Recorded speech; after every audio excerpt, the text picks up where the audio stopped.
Hey, David Hardy here. Just finished my 30-minute workout. Today is 3rd of January and trying to keep to the New Year's resolution or whatever.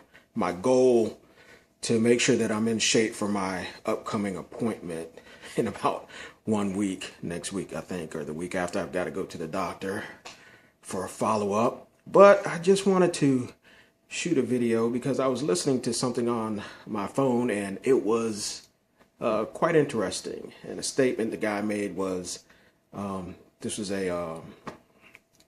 actually a business leadership call. But anyway, the guy stated, he said, there are no real problems that money can't solve. And I was thinking about that. And, then he followed it up by, he said, well, most problems can be solved by money. And most family problems, marriage problems, a lot of things like that, they all center around money issues and why we have money issues and what can you do to solve those money issues. And, of course, he was talking about the program that he was in and how it had helped him.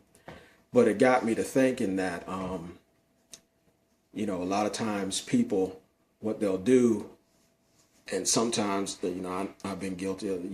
You there are solutions out there for your money problems, and there are things that you can do in and of yourself to help alleviate some of your money problems.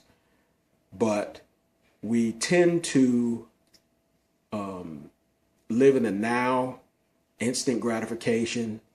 And for business owners, that's something that, you really have to balance, because a lot of times those things that you do in the now, where you're using money, your resources, your assets, you're spending them up and they're not giving you the return that you need for your business side. And in the long term, it's your business and how you run your business that is going to, keep you and your family sustained over the long haul. It's not those short-term things that you look at, well, my friends are doing it, somebody else is doing it, I'm not really having that much fun, I need to do something.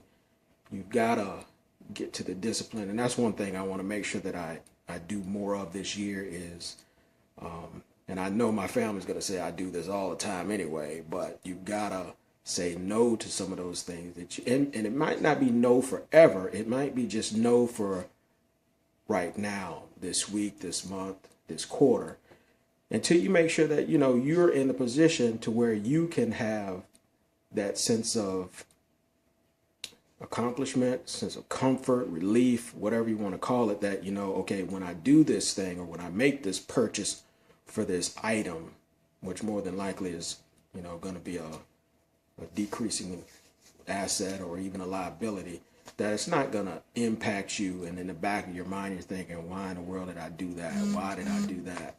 And so anyway, that was just my 2 cents. I just thought I'd share that.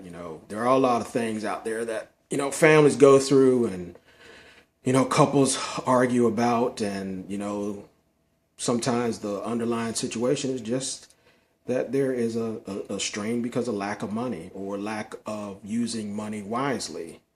So I'm just urging all of you, take the time to really think about, this year, how you spend your money. And one of the things that, I committed myself to last year was that I wanted to make sure that even if I didn't pay myself first, I knew that I needed to make sure that I set aside what was God's.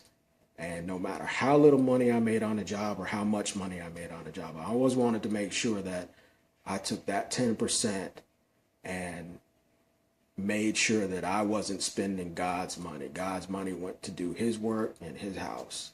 So, peace out.